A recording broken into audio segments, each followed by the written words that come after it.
Tonight, new questions emerging about the data driving a recommendation to overhaul Maryland's juvenile justice system. This past week, a wave of prosecutors and sheriffs across the state have blasted that proposal to end automatic adult charges for certain crimes. Well, now the chair of that commission is responding, insisting the numbers speak for themselves. Fox 45's Rebecca Pryor has the story.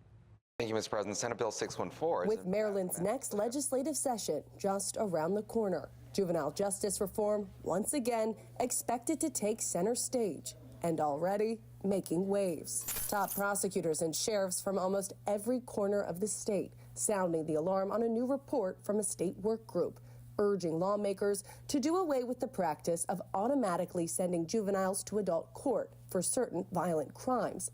Instead, the Commission on Juvenile Justice Reform recommending all cases start in juvenile court, with a judge later deciding whether to transfer them on a case-by-case basis. Remember, these are not actions of misdemeanors. These are actions of murder, violence that are terrorizing and plaguing our community.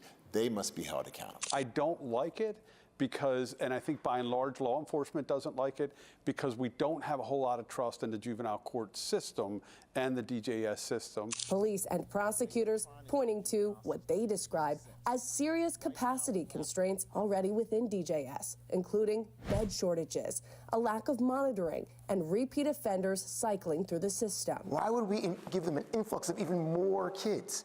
Doesn't make sense. After days of requesting an interview, the commission's chair, retired Judge Andre Davis, agreeing to speak with Fox 45 over the phone. I believe the Department of Juvenile Services will step up and do what is required under the law. But if they can't house the kids that they have currently, how would they be able to take more on? Well, see, I don't. Show me the data.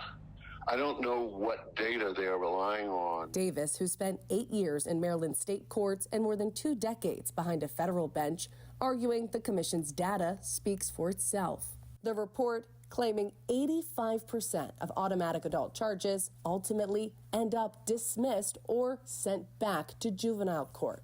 As evidence, it cites an annual report from Maryland's Public Defender's Office, which states how many children were charged as adults in 2024, but fails to specify exactly how many of those cases were dropped. What is your response to that statistic? I just simply don't believe that. I'd like to see how they got that data. I can tell you in Frederick, our numbers are not what DJS is pushing out. So none of this data is coming directly from the Maryland court system or from state's attorneys? Well, you'll have to ask the state's attorney what data they have. Why? Well, wouldn't the commission ask them that? We have state's attorneys on the commission. You know that, right? We have sheriffs and a chief of police on the commission. One prosecutor, sheriff, and police chief sit on the 26-member commission, made up of mostly lawmakers, agency officials, and advocacy groups.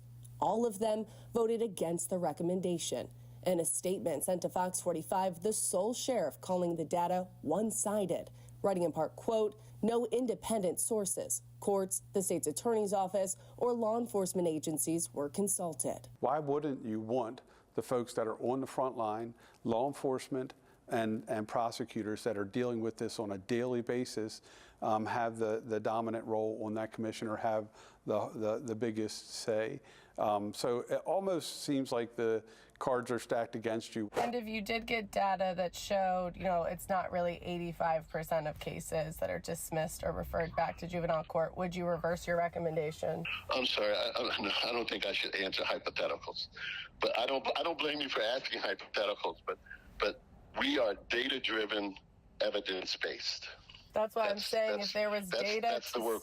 That's the work we're doing. Yeah. So I gotta bounce off now. It's really been great chatting with you. Rebecca Pryor, Fox 45 News. I'm Mary Bubala. Thank you for watching. Here's another video for you to watch. Also take some time to subscribe to our YouTube channel.